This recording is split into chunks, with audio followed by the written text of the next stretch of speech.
Assalamualaikum. Waalaikumsalam. Silakan disiapkan. Siap, Pak.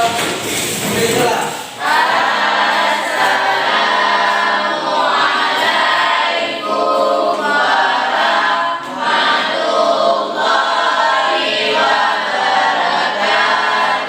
Waalaikumsalam warahmatullahi wabarakatuh.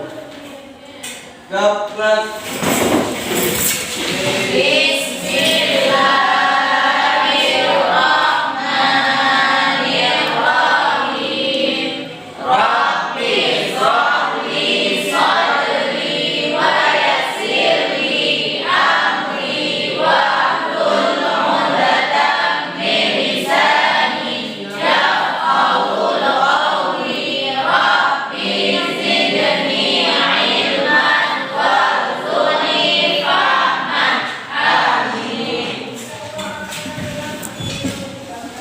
Alhamdulillah, insyaallah kita jumpa kembali pada hari yang berbahagia ini dengan tema selanjutnya, yaitu tentang perawatan jenazah. Insyaallah, sebelumnya materi kita tentang kejujuran. Bisa ada nggak kaitan antara materi kita kejujuran ini dengan perawatan jenazah? Ada yang bisa berikan penjelasan? Absen belum? Kalian? Saudara? Ada, Pak. Ada. Kaitan antara kejujuran dengan pengurusan jenazah. Dengan pengurusan jenazah. Karena selama kita hidup di dunia ini, kita harus hidup jujur di muka bumi ini. Karena ketika kita sudah mati nanti, kita tidak dapat berbohong lagi. Hanya kejujuran kita yang akan dipertanyakan oleh Allah Subhanahu wa taala. Dan anggota tubuh kita akan berbicara ketika kita di akhirat nanti, dan Allah pun akan menampakkan semua perbuatan kita selama hidup di dunia ini. Iya, betul sekali. Ada yang lain? Kira-kira yang mau menambahkan? Ada? Artinya antara kejujuran dengan perawatan jenazah ini hubungannya kaitan. Ada kaitan? Karena kejujuran ini merupakan amalan-amalan kita. Nah, sementara perawatan jenazah adalah akhir daripada kehidupan kita, yang semua yang kita lakukan akan kita pertanggungjawabkan. Nah, di alam bapa atau di akhirat nanti kita tidak bisa berbohong lagi. Semua akan menjadi saksi dan semua tidak bisa kita sembunyikan karena Allah Maha Tahu. Dan disinilah kalau kita berlaku jujur di dunia ini, dan insya Allah Allah akan memberikan balasan di akhirat.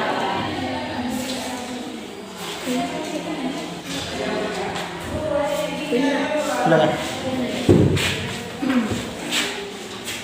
Bismillahirrahmanirrahim.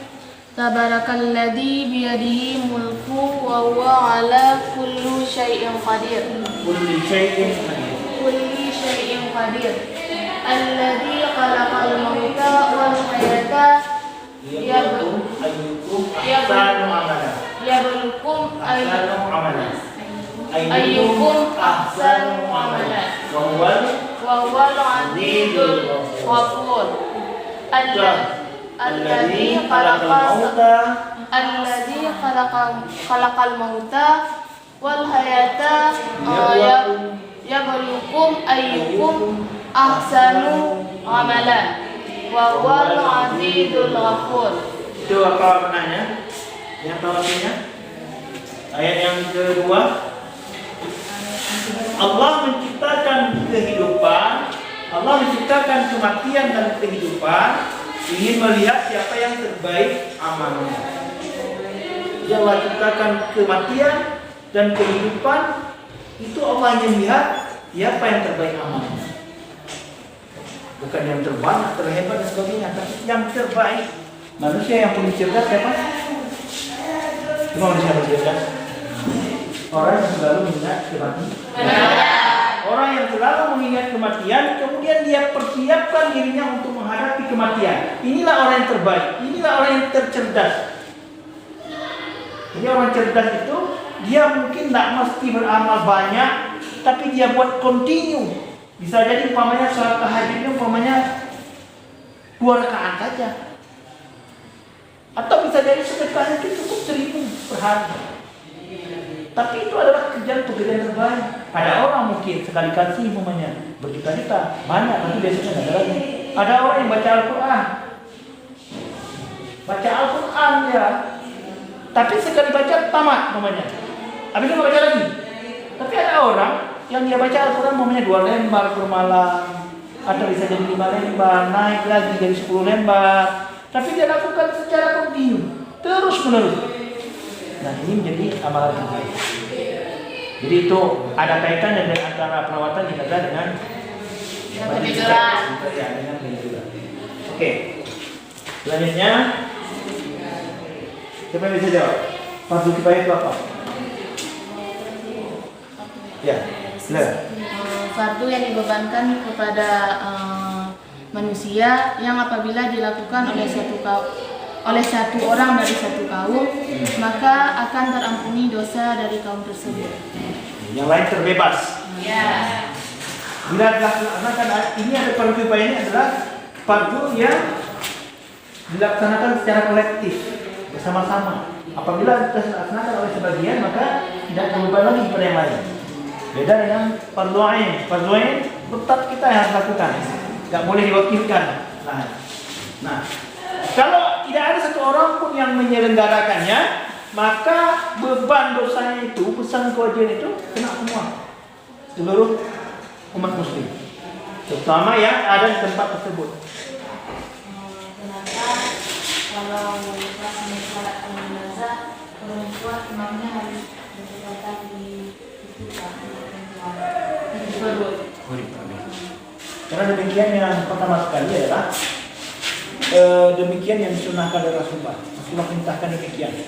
Jadi harus ketika perempuan itu berdiri di dekat dadanya, kemudian untuk laki-laki di dekat kepala. Begitu tuntunannya. Nah, di balik tuntunan itu ada rahasia-rahasia yang di dalamnya itu. Apakah untuk menghindari fitnah dan sebagainya. Maka ditunjukkan demikian. Nah, ada yang lain kira-kira? Kalau tidak ada, kita buat kelompok untuk mengerjakan tugas jenazah.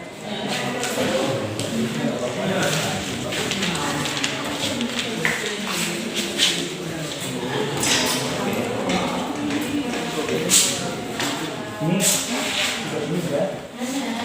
Nanti buat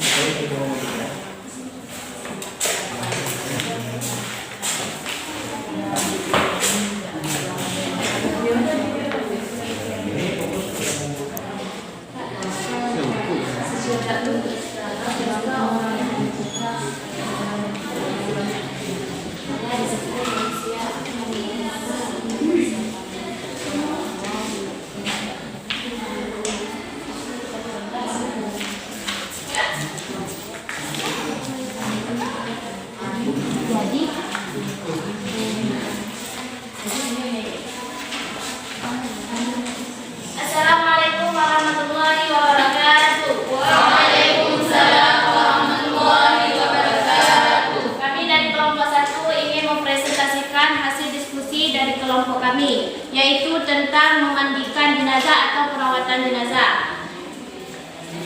Syarat wajib memandikan jenazah ada 2, yaitu yang dapat kami sampaikan dari kelompok kami. Jika ada kawan-kawan yang mau bertanya, kami persilakan.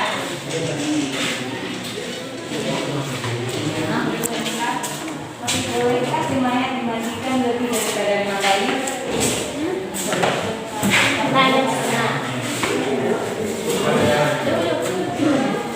Baiklah, kami akan menjawab pertanyaan dari kelompok 2, yaitu pertanyaannya apakah boleh mayat dimandikan lebih dari 5 kali? Itu boleh, karena hukum memandikan mayat itu sunahnya. Jumlah 5 kali itu sunnah. Jadi jika lebih, tidak apa-apa.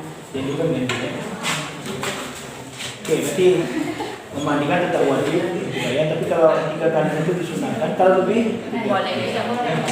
asal disunahkan lagi ganti. Oke, aplaus untuk kelompok itu ya.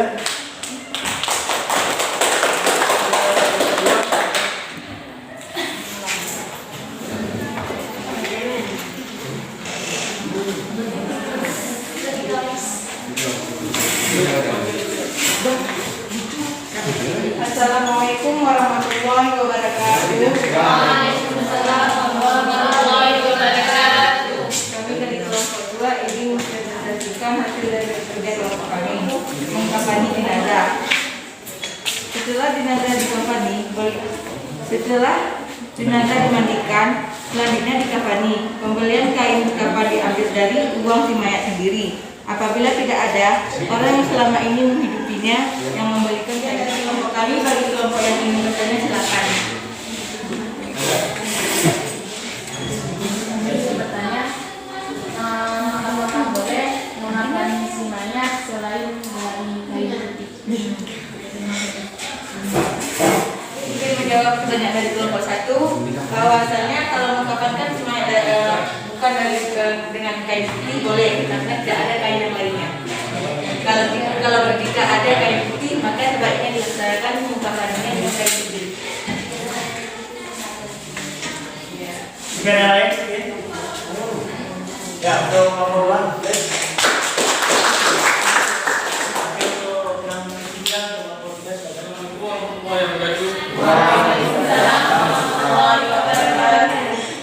Kami dari kelompok 3 ingin mewajibkan acara kerja kelompok 4 orang yang menyalatkan atau sebelah kiblat.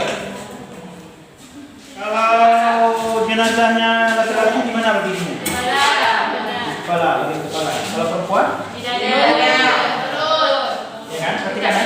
Jadi kalau jenazahnya perempuan, kalau jenazahnya laki-laki, enggak, itu apa-apa. Ini bahaya nih ya. Oke. Ini posisinya seperti ini. Disunahkan berapa? Disunahkan samanya 40 itu dapat ampunan insyaallah. Kemudian dia sunahkan juga dalam keadaan ganjil. Ya. Kalau laki-lakinya 2 sal, perempuannya 1 sal. Oke. Coba kita praktekkan.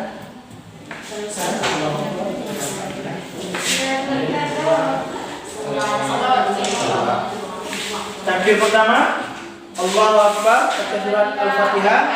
Takbir kedua, baca salawat. Yang ketiga doa. Yang keempat doa. Assalamualaikum. Ya.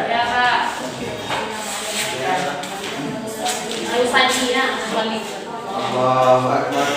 Bismillahirrahmanirrahim. Alhamdulillahi rabbil alamin. Arrahmanir rahim. Maliki yaumiddin. Iyyaka na'budu wa iyyaka nasta'in. Ihdinas siratal mustaqim. Siratal ladzina an'amta 'alaihim ghairil maghdubi 'alaihim waladdallin. Amin. Allahu Akbar.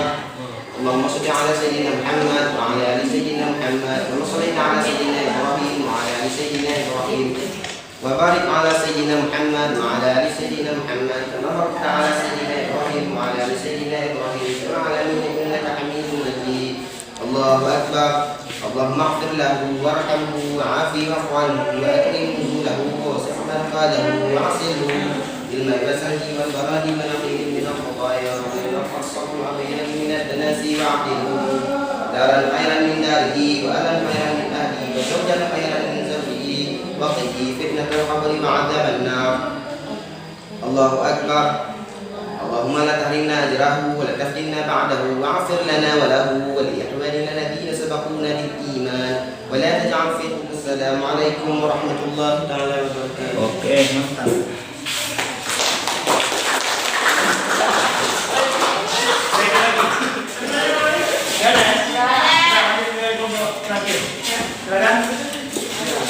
Assalamualaikum warahmatullahi wabarakatuh. Waalaikumsalam warahmatullahi wabarakatuh. Mewakili dari kelompok 4 ingin mempresentasikan hasil kerja kelompok kami yang berjudul menguburkan jenazah.